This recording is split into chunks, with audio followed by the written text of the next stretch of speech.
मग तुम्ही महाराष्ट्रात राहताय तर तुम्हाला मराठी आली पाहिजे, तुम्ही केरळमध्ये राहताय तर तुम्हाला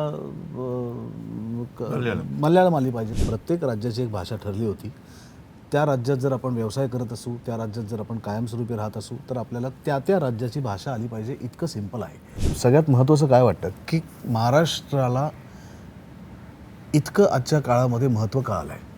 म्हणजे पहिलं तुकाराम तेंडुलकरांचं होतं, हो. ते खूप माणूस म्हणून आणि बंडखोर म्हणून तुकाराम होता. संत परंपरेमधल्या प्रत्येक संतांनी किती मोठं काम केलं आहे की आजही आपण त्यांच्याकडे 500 वर्षानंतर सुद्धा वेगळ्या पद्धतीने प्रत्येक जण त्याला पाहिजे त्या पद्धतीने बघू शकतो की जे खळांची व्यंकटी सांडो, दुष्ट माणसातल्या दुष्ट विचारांचा नाश हो, दुष्ट माणसाचा नाश हो असं ज्ञानेश्वरांनी कधीच म्हटलं. आपल्याला खरं तर कुठल्याही मोटिवेशनल स्पीकरकडे जाण्याची गरज नाही. इतकं मोटिवेशन देणारे लोक इथे जन्माला आलेत. स्टार तो है ही, लेकिन एक्टर पहले हैं. मंडळी नमस्कार, मी प्रेरणा. तुम्ही बघताय सकाळ प्रीमियर. खरं तर अभिनेता सुबोध भावे कधी एखादा चित्रपट एखादा प्रोजेक्ट येणार असतो ना, उत्सुकता असते, उत्कंठा असते, कारण मराठी प्रेक्षकांचं भरभरूत प्रेम जे आहे ते अभिनेत्यावर आहे. संत तुकाराम हा चित्रपट करत असताना ती उत्सुकता होती, ती उत्कंठा होती आणि त्यासोबत ट्रेलर लॉन्च झाल्यानंतर आज सुबोध भावे तर आहेच, पण संपूर्ण कास्ट जी आहे ती आपल्यासोबत आहे. त्यांच्यासोबत आपण आज गप्पा मारणार आहोत. बहुत बहुत स्वागत आहे सविका. आणि सुबोधदा, सगळ्यात आधी तुलाच प्रश्न असेल, कारण आम्ही ट्रेलर बघतोय, टीजर बघितला, कट्यारची पण थोडीशी आठवण झाली, कारण तू जेव्हा गातोस तेव्हा ती आठवण आम्हाला येते. तुझ्या काय सध्या भावना आहे संत तुकाराम या चित्रपटावर? छान वाटतंय की जी भूमिका माझ्या आयुष्यातली माझी पहिली भूमिका असती, जर तो चित्रपट तेव्हा झाला असता, तो नाही झाला, पण 25 वर्षानंतर पुन्हा एकदा मी संत तुकाराम या व्यक्तिरेखेच्या माध्यमातून पुन्हा लोकांसमोर येतोय. आणि आता फक्त मराठी नाही तर तो चित्रपट हिंदीत असल्यामुळे संपूर्ण भारतभर तुकाराम महाराजांचे विचार पोचले जातील, तुकाराम महाराजांची भक्ती पोचेल, तुकाराम महाराजांची त्या भक्तीमधली शक्ती पोचेल आणि खऱ्या अर्थाने तुकाराम महाराजांचं त्या काळातलं सामाजिक काम पोचेल की जे त्यांनी जातीपातींमधले भेद असतील संपवण्याचं काम केलं असेल, किंवा अंधश्रद्धेच्या विरुद्ध त्यांनी प्रहार केला असेल, किंवा खोटेपणाच्या विरुद्ध त्यांनी प्रहार केला असेल. हे जे सगळे तुकाराम महाराजांचे अभंग आहेत, ज्या कविता आहेत ज्या त्यांनी लिहिल्या, त्या सगळ्या आता फक्त महाराष्ट्रापुरता मर्यादित न राहता खऱ्या अर्थाने संपूर्ण भारतभर पोचतील. नक्कीच. शिशिर जन से जानना चाहूंगी इनके किरदार के बारे में भी, और त्यांनाही मराठी उत्तम कळतं. नाही, मी बोलू नाही शकत. बाय बोलू नका, पण प्रश्न काय? 1500 episode sir.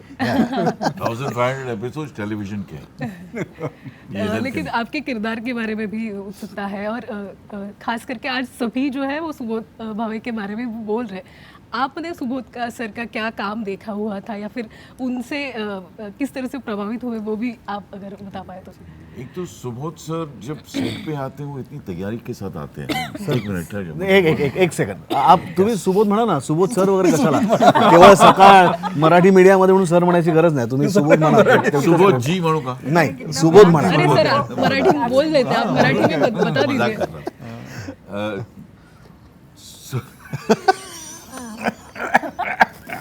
Subodh, simple Subodh. Subodh, हाँ, ठीक है. जब सुबोध सेट पे आते हैं, जी. मैंने पहली बार जब इनके साथ काम किया इसी फिल्म में, मैं बैठा हुआ था, सुबोध आए, अपने मार्ग पे खड़े हुए. अब मैं आदित्य से पूछूं क्या है, कब क्या करना है, मैं आपको इशारा करूंगा, आप वहाँ से उठिए, 1-2 कदम आगे चलिए और इनको एड्रेस कीजिए. ये आए, ये खड़े हो गए, तैयारी perfect. There is no necessity of telling Subodh कि इसके बाद ये होगा, इसके बाद ये होगा, ये direct, nothing of that kind. When an actor comes so well prepared, set पे जब आते हैं तब आपको पता चल ही जाता है कि ये एक्टर है. स्टार तो है ही, लेकिन एक्टर पहले हैं. और मैं आज जरूरत कर रहा हूँ ये बोलने की, जी. और सुबोध के सामने बोलने की जरूरत कर रहा हूँ. मैं मजाक नहीं कर रहा हूँ. मैं I was so impressed with this man, having worked in so many films. जी. इतने एक्टरों के साथ काम किया. लेकिन जो शिद्दत के साथ, जो कंसंट्रेशन के साथ, जो डेडिकेशन के साथ ये काम करते हैं, और मैंने 2-3 सीन किए हैं, ज़्यादा नहीं। जब ये गाते हैं, जब ये बैठ जाते हैं, तब इनको बोलने की ज़रूरत नहीं पड़ती। मेरे लिए ये एक बहुत ही सौभाग्य की बात है कि इनके साथ काम करने को मिला, और ऐसी फिल्म में जहां मुझे अपने आप को 2 शेड में दिखाना पड़ा। और इसकी वजह से, आदित्य ओम की वजह से, इन्होंने इतना खूबसूरत लिखा हुआ ये कैरेक्टर। खैर, पूरी फिल्म ही इतनी खूबसूरत लिखी हुई। कहाँ कहाँ हमने शूटिंग की, ऐसे ब्यूटीफुल लोकेशंस पे शूटिंग की, भोर में शूटिंग की, वाड़ा में शूटिंग की। It was a surreal experience for me. मैंने कभी ऐसा कॉस्ट्यूम पहना नहीं। जी। मैं आया था एक फिल्म करके लंदन से, ओके। मेरे चेहरे पे ये सब कुछ नहीं था, मूछ नहीं थी, दाढ़ी नहीं थी। इन्होंने मेरी फोटोग्राफ देखी और कहा कि नहीं, ऐसा ही रखो। जब मैं सेट पे पहुंचा तो इन्होंने वो मूछ को सब चिपका दी थी मेरे। तो एक ट्रांसफॉर्मेशन तो वहीं हो गया। दूसरा ट्रांसफॉर्मेशन ये था कि इस कॉस्ट्यूम में एक ऐसा कैरेक्टर करना जो मैंने पहले कभी किया नहीं। जी। So to work with these two was a dream come true for me. And then we became friends. Friends. Partners in crime. Partners in crime. देख रही हूँ मैं सर। वो बॉन्डिंग देख रही हूँ। सुरभि और Saloni. Okay. So I think it was a blessing in disguise for me, truly, जी। to work with these two gentlemen sitting next to me. वाह, और वो भी देखना इंटरेस्टिंग होगा, दिलचस्प होगा आपके किरदार को भी, जिस तरह से उस रूप में हम आपको देख रहे हैं। आदित्य जी, आपका भी इतना बड़ा लंबा सफ़र है, मतलब एक्टिंग का हो, फिल्म मेकिंग का हो, रियलिटी शोज़ का हो, इस सब में संत तुकाराम पर फिल्म करना, ये क्या था आपका थॉट? कहाँ कुछ पढ़ा था, देखा था? देखिए, इतिहास तो मैं पढ़ता रहता था। तो मेरी फैमिली थोड़ी सी पढ़ाई लिखाई की तरफ ज़्यादा रहती थी। जी। तो मैंने पढ़ाई लिखाई तो खूब की थी, लेकिन मेरा लक ऐसा होगा कि मैं संत तुकाराम महाराज के ऊपर सिनेमा बना पाऊँगा, ये मुझे नहीं पता था। तो इसका पूरा श्रेय मेरे प्रोड्यूसर गौतम जी को ही जाता है। उसके बाद ये बहुत बड़ी मेरे लिए एक चैलेंज था, और इट वाज अ एक्सरसाइज जो which I had to do very carefully also. जी। तो फिर हमने अच्छी खासी रिसर्च की, हमने संत तुकाराम महाराज की भावना को पकड़ा, हमने उनकी आत्मा, उनकी संदेश को पकड़ा, और उसके बाद एक इमोशनल थ्रेड लेकर और एक हिस्टोरिकल नैरेटिव के साथ उस इमोशनल थ्रेड को हमने बुनकर ये फिल्म की। और बहुत ज़रूरी था कि सही कास्टिंग हो, सही म्यूज़िक हो, सही लोग हों, और एक तरह से आप कह सकते हैं तो ये एक हमारा ट्रिब्यूट है to the saint culture in India and the Marathi culture. जी। माझी श्रद्धांजलि आहे। आदरांजलि। आदरांजलि आहे, आदरांजलि आहे। देखिए ये होता है अच्छे लोगों के साथ काम करने का। सो आई होप कि I get the blessings of all over India end specially Marathi people, because अगर मुझे यहाँ पर लोग ब्लेसिंग्स देंगे तो मुझे लगेगा कि मैंने कुछ काम किया है, कोई सार्थक काम किया है, और मैंने कुछ न्याय किया है। लेकिन इस फिल्म में आध्यात्मिक रूप से क्या क्या चेंजेस, हर एक को मुझे ये पूछना है। आध्यात्मिक तो खैर उनका पूरा मैसेज ही आध्यात्म का है, भक्ति ज्ञान और हमारी विरासत का है, प्रेम का है, समर्पण का है, धर्म के मूल में क्या है, भावना के मूल में क्या है, एकजुटता के मूल में क्या है। लेकिन वो सारी चीज़ें भी ना, मतलब हमने बहुत फोर्सफुली नहीं बताई हैं, थ्रू इंसिडेंट्स बताई हैं कि वो थ्रू स्क्रीन प्ले लोगों को चीज़ें समझ में आएँ, उस तरह से बताए। बहुत हमने वर्बोस, हालांकि आपको ट्रेलर देख के लगेगा कि कुछ चीज़ें, बट बहुत ज़्यादा हमने चीज़ों को वर्बोस भी नहीं रखा है। तो it is cinematic, it is symbolic as well as verbose also in parts. तो it will be a very good cinematic experience. This is what I hope and what I believe. Sheena ji, आप south film हो, Hollywood करती है, अब ये हिंदी की एकदम different character भी है आपका नज़र आ रहा है। किस तरह से रही है प्रोसेस इस फिल्म के कैरेक्टर की? किस तरह की प्रोसेस जी, है जी। कैरेक्टर फिल्म की? ये कैरेक्टर जब मेरे पास आदित्य लेके आए थे तो शुरू से ही मुझे लगता है प्रोसेस एक बहुत ही कहते हैं ना कि पैशनेट और एक तरीके से आप बोलो तो लाइक जुड़ जाना और जी। एक सोलफुल जर्नी जिसको कहते हैं वो ये कैरेक्टर को मैं आज अगर इनको मिली तो मुझे लगता है हम बेस्ट फ्रेंड्स होंगे क्योंकि जिस तरीके से मैंने इनको जाना है स्क्रिप्ट के थ्रू और स्टोरी के थ्रू और जो कॉन्फ्लिक्ट्स रहे हैं और जो कॉन्फ्लिक्ट्स इन्होंने अपने लाइफ में भी जो ओवरकम किए और अपने हस्बैंड के प्रति जो डिवोशन और प्यार और डेडिकेशन के साथ में एक तरीके से उनका मिशन अपना बना लिया एंड में और समर्पण कर दिया, तो वो जो आर्क था वो ओवरऑल स्टोरी में मुझे लगता है मेरे लिए इस कैरेक्टर ऑफ कोर्स सबसे इम्पॉर्टेंट, मैंने पहले भी बोला, बट जो स्टोरी है हमारी एक हिस्टोरिकल बायोपिक है और आज के टाइम में ये सोशली रेलेवेंट है। क्यों है? क्योंकि आज जो हम एक तरीके से जो इश्यूज़ को हम फेस कर रहे हैं वो डिस्क्रिमिनेशन ले लो आप, हर तरीके से एक कास्ट सिस्टम में भी हम फाइट कर रहे हैं, हम अवेयरनेस टू क्रिएट इक्वालिटी कर रहे हैं। उस ज़माने में भी संत तुकाराम महाराज उसके लिए फाइट कर रहे थे, ऑल्सो फॉर द इक्वालिटी के जो विमेन हैं वो भी भगवान का नाम ले सके और that they can also find God with in and also in each other. तो ये सारे जो इश्यूज हैं एक सोशली रेलिवेंट है, एक फैमिली फिल्म है। हमारे जो प्रोड्यूसर हैं गौतम जी, एक that he decided to make this in Hindi for the first time ever. इससे बड़ी बात क्या हो सकती है कि ये कहानी जो deeply rooted to Indian culture is going to be told all over India. That is the biggest joy for me to be a part of such a beautiful, spectacle, historic biopic, and that for me is a winner. Right. सुबोधदा, म्हणजे शीना यांनी सांगितलं की आजही relevant आहे, म्हणजे ते अभंग आज काय प्रत्येक काळामध्ये मला वाटतं ते रिलेव्हंट असणार आहे. पण मला ही भूमिका करत असताना पहिला टप्पा सगळ्यात आधी तुमचा काय होता? त्याच्यासाठी रिसर्च करत असताना काय ऐकलं, काय पाहिलं, काय वाचलं की त्याची सुरुवात म्हणतो ना की आजपासून सुरुवात होईल. तुम्ही आधीही वाचलं असणार आणि ते सगळ्या, पण ही भूमिका करत असताना पहिला टप्पा कशा? नाही, आपलं काय होतं प्रेरणा, आपण जेव्हा एखादा बायोपिक करत असतो ना तेव्हा आपण ॲक्टर म्हणून आपण अभ्यास केला पाहिजे. म्हणजे एकदम ब्लाइंडली आपण त्या रोलला सामोरं नाही गेलं पाहिजे. पण आपण अभ्यास करताना ही काळजी घेतली पाहिजे की आपण आपल्या डोक्यात एक वेगळे कॅरेक्टर नाही ना निर्माण करत आहे. कारण फायनली तुला ते कॅरेक्टर करायचं आहे जे रायटरने लिहिलेलं आहे आणि जे दिग्दर्शकाला अपेक्षित आहे. आणि तू जर तेच कॅरेक्टर्स वेगळ्या पद्धतीने डिफाईन केलंस किंवा डिझाईन केलंस तुझ्या डोक्यात, तर मग एकाच कॅरेक्टरच्या दोन प्रतिमांमध्ये वाद निर्माण होतो. आणि मग सेटवरती गेल्यानंतर नाही पण हे असं कसं करेल, नाही पण तो तसं कसं करेल.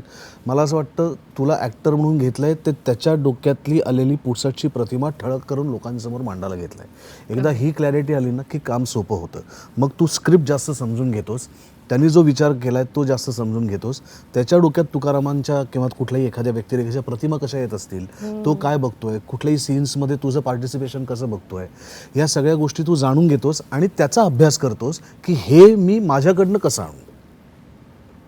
बरोबर. त्यामुळे आता तुकाराम महाराजांचं इतक्या वर्षांचं आयुष्य 2-2.5 तासाच्या फिल्ममध्ये कोणाचंच होऊ शकत नाही, कुठल्याच बायोपिकमध्ये होऊ शकत नाही. आपण त्यातले महत्त्वाचे टप्पे दाखवत असतो की ज्या टप्प्यांमुळे महाराजांचं आयुष्य बदललं, एक माणूस म्हणून त्यांच्या आयुष्यात अमुक गोष्ट घडली आणि म्हणून अशी गोष्ट घडली. तर हे जे महत्त्वाचे टप्पे आहेत त्या टप्प्यांना आपण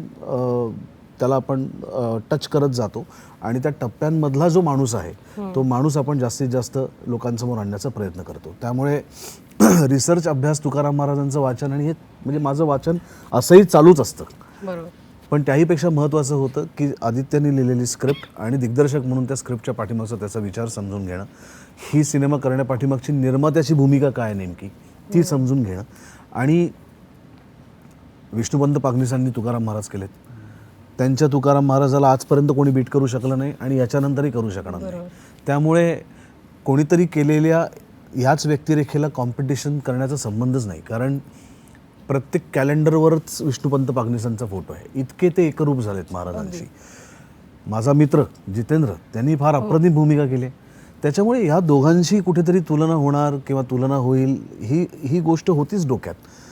त्यामुळे या दोघांच्याही मार्गाने न जाता मला असं वाटतं माझ्याही मार्गाने न जाता मला स्क्रिप्टच्या मार्गाने जायचं आहे जे आदित्यांनी लिहिलेलं आहे. कारण मला माझा मार्ग स्क्रिप्ट दाखवणार आहे, मला माझा मार्ग माझा दिग्दर्शक दाखवणार आहे आणि सगळ्यात शेवटी आणि महत्त्वाचं ज्यांची भूमिका मी करतोय तेच मला सगळ्यात शेवटी मार्ग दाखवणार आहेत. नक्कीच. But I think that is very important for every character in the film.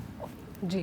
जो इन्होंने लिखा है वो हमको स्क्रीन पे लाना है. ये इनका विजन है, ये इनकी सोच है।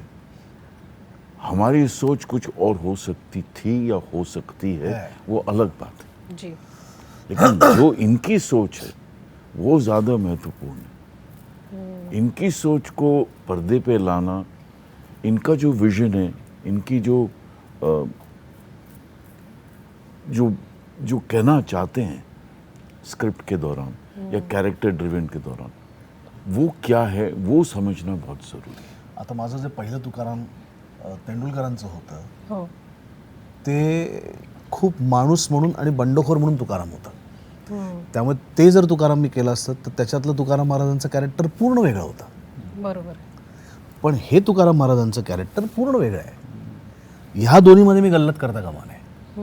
आणि तुकाराम महाराज एकच आहेत, पण प्रत्येक जण त्यांना ज्या ज्या पद्धतीने बघतोय, ज्या पर्स्पेक्टिव्हनी बघतोय, त्या पर्स्पेक्टिव्ह प्रमाणे त्याला तुकाराम महाराजांचं कॅरेक्टर दिसतं.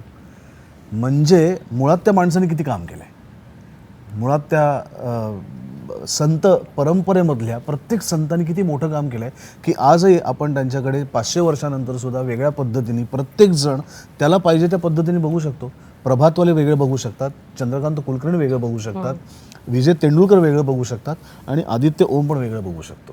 त्यामुळे इतक्या अगाढ व्यक्तिमत्वामधला छोटासा पार्ट देखील घ्यायचं म्हटलं तरी वेगवेगळ्या पद्धतीने बघता येतं. मग प्रत्यक्ष तुकाराम महाराज जर एखाद्याला समजले तर त्याला मला असं वाटतं की ते अवघडच गोष्ट आहे, पण ते जर समजले, त्यातला छोटासा अंश जरी समजला तरी मला असं वाटतं की आपलं जीवन आणि सुबोध मला वाटतं की कंपॅरिझन तर होणारच. You can say what ever you like, comparisons will happen, but that is their perception.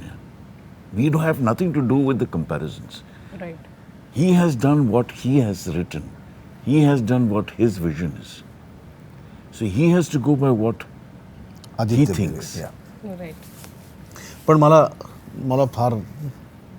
असं वाटतं की माझं काहीतरी जे देणं होतं ते मी जे दिलंय. 25 वर्षापासनं माझं राहिलंच आहे ते आता Yeah.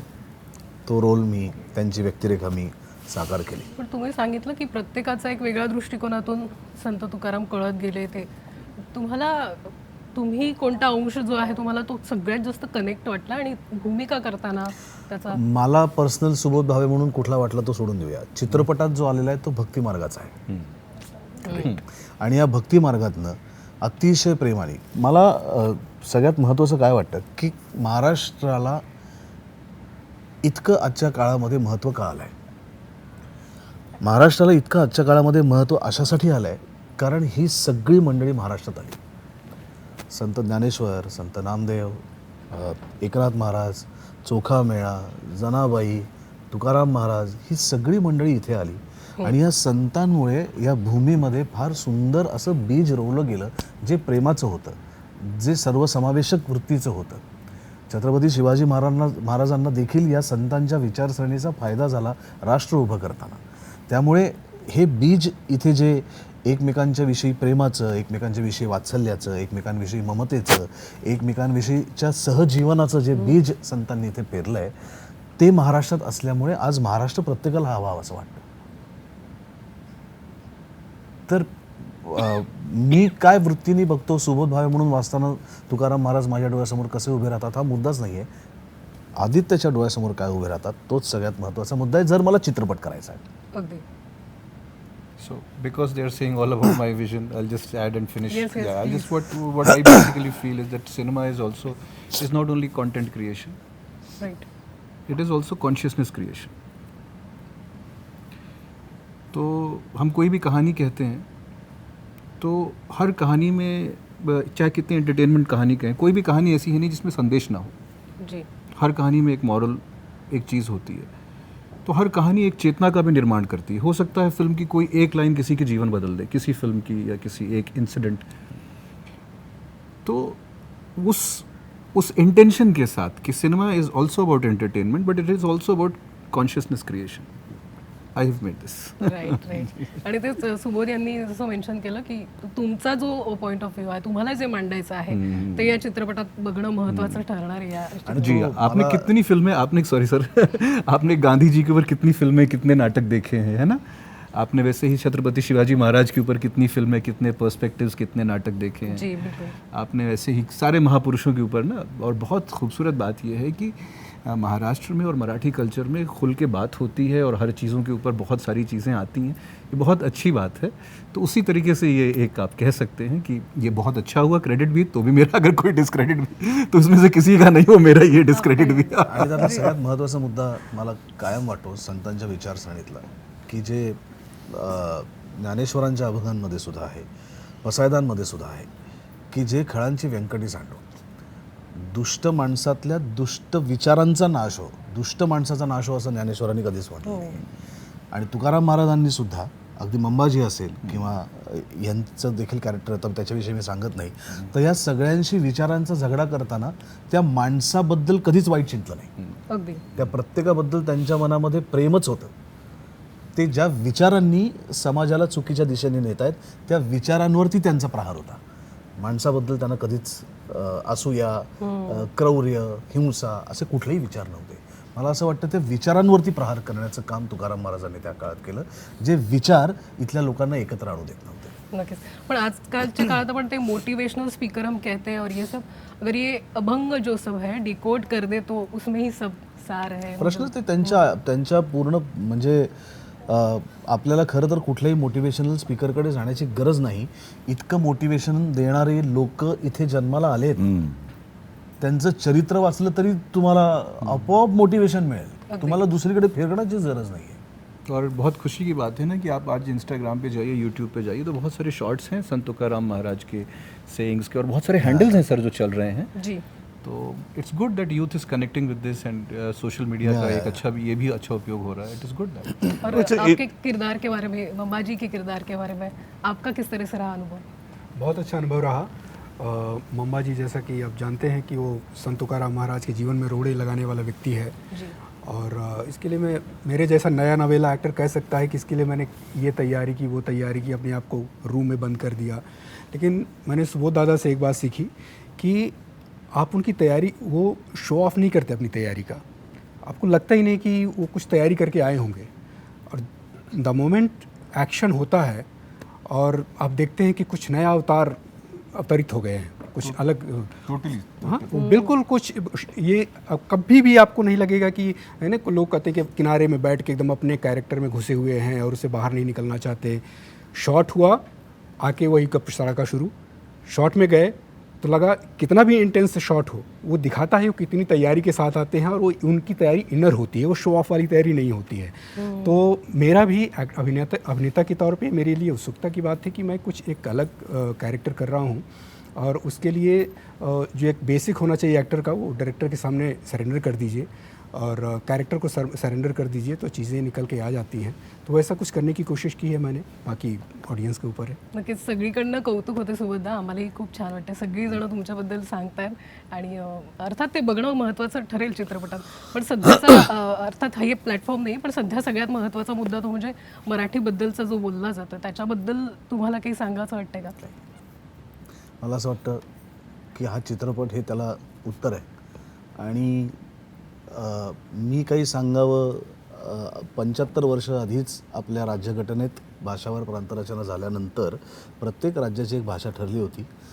त्या राज्यात जर आपण व्यवसाय करत असू, त्या राज्यात जर आपण कायमस्वरूपी राहत असू, तर आपल्याला त्या त्या राज्याची भाषा आली पाहिजे. इतकं सिंपल आहे.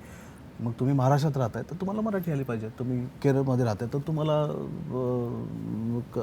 मल्याळम आली पाहिजे, तुम्ही तमिळनाडूमध्ये राहताय तुम्हाला तमिळ आली पाहिजे. इतकं साधं सोपं सरळ आहे. याच्यात काही भांडण्याचा मुद्दाच येत नाही आहे. का त्याच्यावरनं वाद करतायत हेच मला कळत नाही. महाराष्ट्रात राहताय तर मराठी आलं पाहिजे, समजलं पाहिजे, बोलता आलं पाहिजे. तुम्ही पाहुणे म्हणून आलात तर काही गरज नाही, पण इथे राहताय, व्यवसाय करताय, पैसा कमवताय, मग तुम्हाला मराठी आली पाहिजे. आणि सगळ्यात महत्त्वाचं म्हणजे मराठी माणसांनी आता महाराष्ट्रात हिंदी बोलणं सोडून दिलं पाहिजे. तेव्हा बाकीच्यांना कळेल की इथे आपल्याला मराठी आलंच पाहिजे. अगदी अगदी. हे बघणं महत्त्वाचं ठरेल या सगळ्या गोष्टींमध्ये. पण संत तुकाराम या चित्रपटाची उत्सुकता आहे सगळ्यांना. तुम्हा सगळ्यांच्या भूमिका असेल, सुबोधा तुमची भूमिका, आणि आदित्य जी आपने जो ये फिल्म बनाई है इतने मन से दिल से, तो देखना दिलचस्प होगा. बहुत बहुत शुभकामनाएं. बहुत बहुत शुक्रिया. शुभेच्छा तुम्हा सगळ्यांना. थँक्यू.